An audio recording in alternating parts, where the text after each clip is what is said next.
సొలొమోను జీవితంలో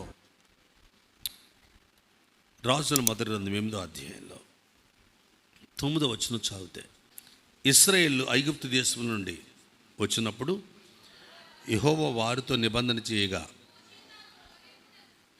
మోషే తాను హోరేబు నందు ఆ పలకలను మందసములో ఉంచాను.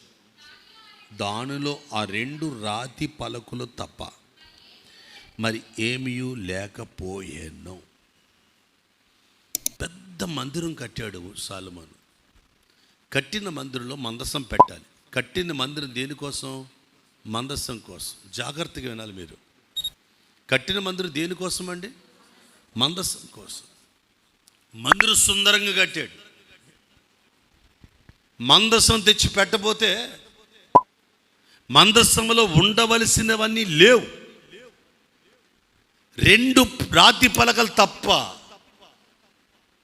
మరి అందులో మరి ఏమీ దేవుని కార్యం పట్ల అజాగ్రత్తగా ఉండడం, తాను నిలబడ్డాను అనుకుని తలంచుకుని తన జీవితంలో పడిపోయిన స్థితిలో ఉన్నానన్న విషయం గుర్తించకపోవటం సొలొమోను యొక్క జీవితంలో జరిగే దౌర్భాగ్యత.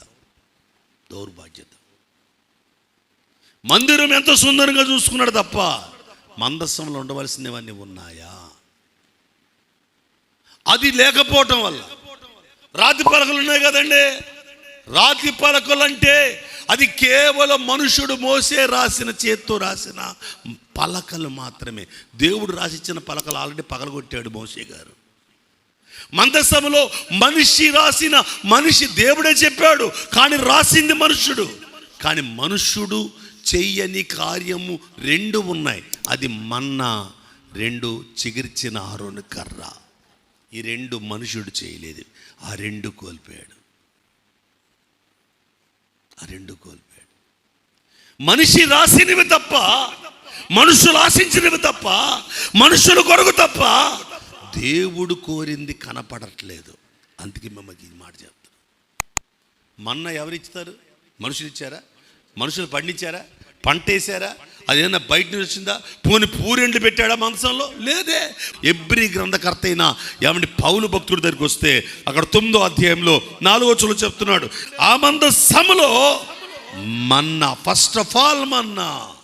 మొదట తలుపు తీయగానే మన్నా కనపడాలి. తలుపు తీస్తే మన్నా కనపడట్లేదు, రాతి పలకలు కనపడుతున్నాయి.